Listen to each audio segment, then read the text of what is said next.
Hi you guys, Karen Curry Parker here with your weekly Human Design Evolution Report.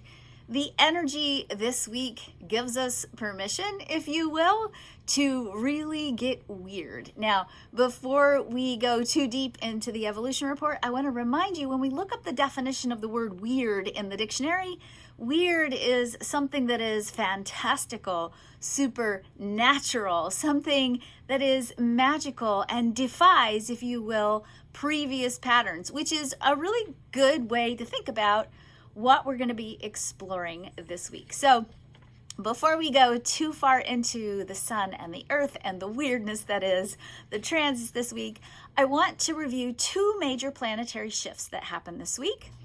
I want to review a little bit relationship energy, and then let's look at the sun and the earth and a little sneak peek at the new moon this week. So first things first, this week we see on Saturday a shift in Jupiter. Jupiter has been and will be all week transiting through the gate 30, the gate of passion.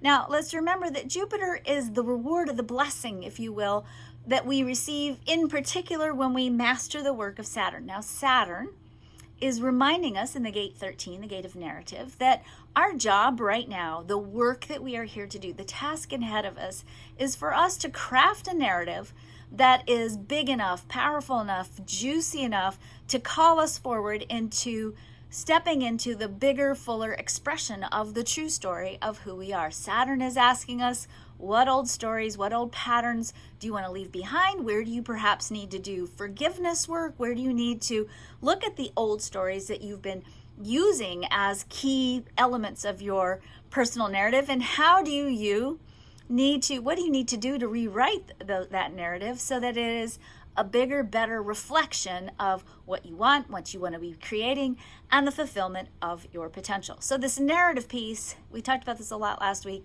this narrative piece is huge, and we are really in this long cycle until October of really exploring our narrative, looking at our patterns, asking ourselves what patterns do we want to have a breakthrough in, what patterns do we want to defy, leave behind, how perhaps do we need to shift the narrative so that we can shift our expectations of what we're willing to allow ourselves to create in our lives.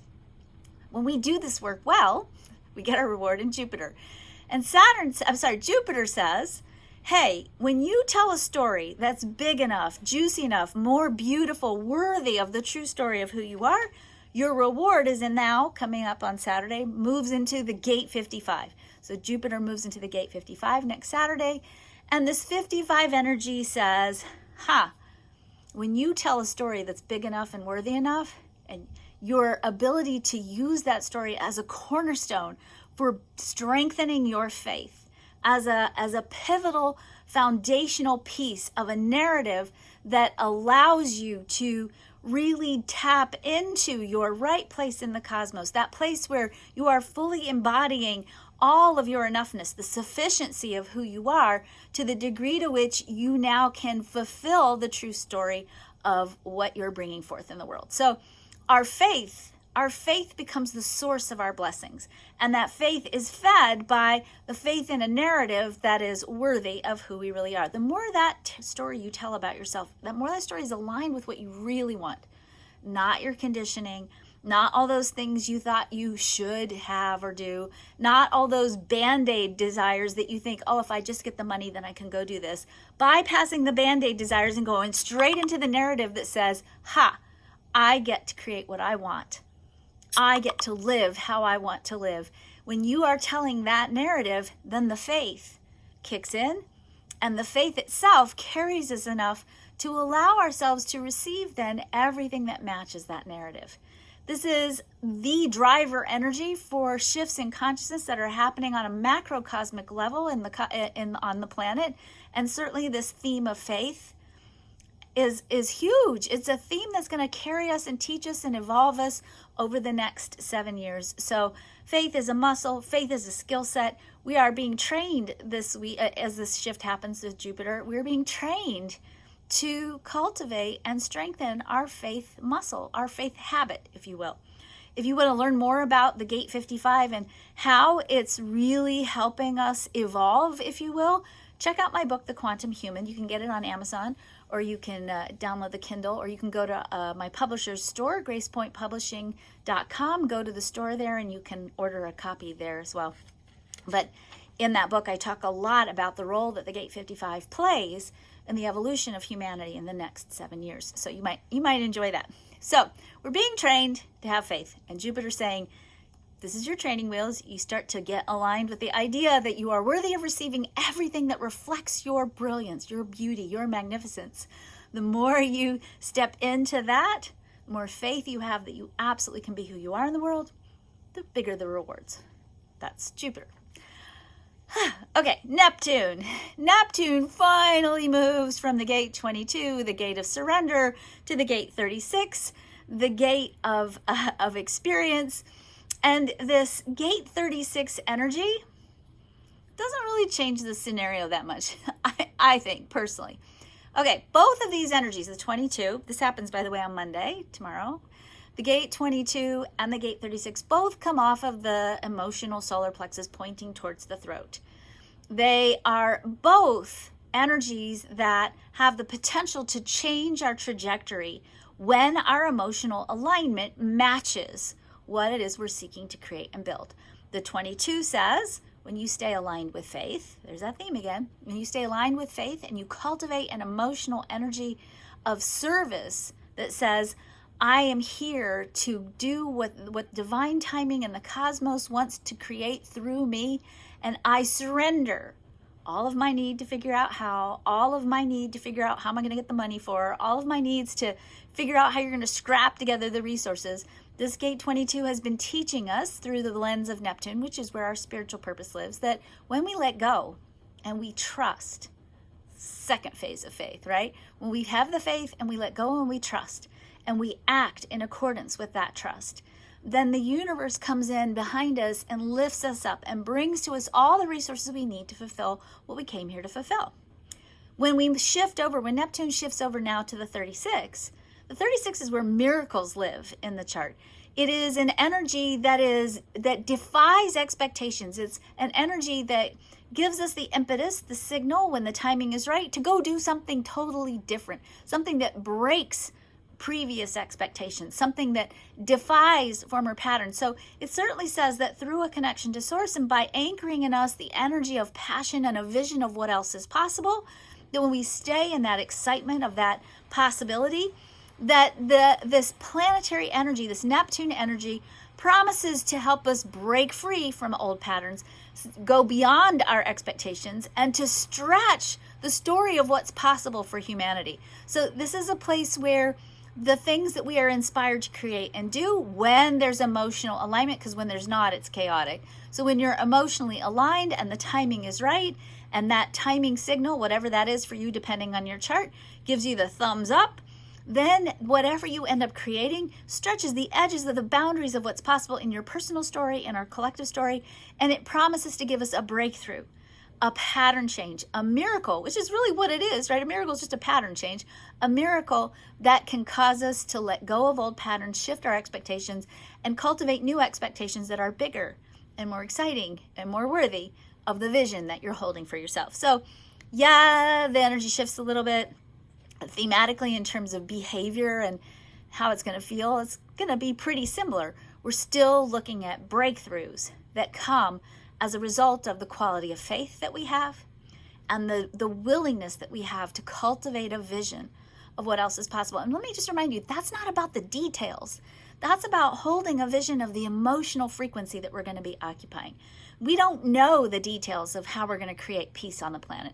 We don't know the details of how we're going to resolve some of the challenges with global warming or sustainability. We don't know how we're going to face some of the challenges coming our way. But both of these energies say that as long as we have the faith that we're going to get through this, we're going to be okay, we're going to find those elegant solutions to these challenges ahead of us, and we hold the energy of faith. We stay in that state of expectancy that says, I don't know how it's going to turn out, but I know it's going to be fine. If we hold that energy and we keep acting in accordance with that energy, then the breakthroughs happen. The details get handled. The results manifest, and we begin the process of changing the direction and the narrative that we tell about who we are and where we're headed. Okay, that's the big planet stuff. The sun this week is in the gate 23. The earth this week in the gate 43. That completes the whole channel 4323, which is a channel that brings to us, when the timing is right, innovative thinking, changes in our thought patterns, changes that allow us to begin through our own knowingness and our connection to source what the next right step is, what the next fabulous idea is, what the next potential is for the fulfillment of our future direction. Okay, so we have this beautiful energy in the sun and the earth that says you're going to have a lot of knowingness this week. You're going to have things drop into your awareness in epiphanies and insights. You're going to have your breath taken away by what you know and what you understand and the ideas and the inspirations that you're holding. And those ideas are for you to cultivate, for you to be a steward of, for you to nurture, for you to use to transform your own mind first. And when the timing is right, emphasis on when the timing is right, then you'll have the ability, because other people will let you know, or circumstances will let you know that the timing is right, you'll have the ability to share those ideas, and that sharing of those ideas will allow us to gather momentum and reach critical mass around new ways of thinking, new ways of processing, new insights, new possibilities. So everything this week screams new. Everything this week says we're changing, we're transforming, we're breaking free from patterns, and there's a lot of potential for us to really get some deep insights into how to break free from patterns of the past, patterns in our narrative, patterns in our experience and our expectations. And that power to break free is going to give us the ability to start setting the stage for crafting something new. Now we have a new moon this week in the gate 23, this same energy of new ideas, new insights, new possibilities, new breakthroughs. And again, not necessarily the energy for going and doing it, but certainly the energy for beginning to really cultivate new possibilities, new ideas, new thoughts, new mindsets. This all leads us up, and remember our theme in the nodes is all about enthusiastic focus. So we're getting new ideas, getting new inspirations, getting new thoughts, getting new mindset, and now with our focus we're cultivating it. And then of course, because of how we create, that cultivation then causes the conspiring events to sort of start to get in line and take place, to be in formation, and then through, again, our own personal alignment with how we interact with the world, depending on our chart, we start to see the path unfold for how we can take these new ideas and start turning them into form. And of course, we're doing it with a new moon this week, so use this time to set really powerful, clear intentions. Not necessarily detailed, but how do you want to feel? What's the vision of what you see for the future of your life and for the future of the world? Okay, this is setting us all up for a big eclipse coming at the end of the month, big full moon, big lunar eclipse. Big lunar eclipse is going to really invite us to explore the theme of power. And how are we using power? And how do we cultivate our own power? And what do we need to release old narratives? What do we need to release to fully step into the full expression of our power? But more about that later. You can't do it if you don't let go of those expectations and change your story first. So get ready, because big, powerful, beautifully inspiring events are happening and getting ready to stand behind you and push you forward into the full expression of the true story of who you are. And don't forget, you are a once-in-a-lifetime cosmic event. Make sure your story reflects that. All right, have a great week. Talk to you soon.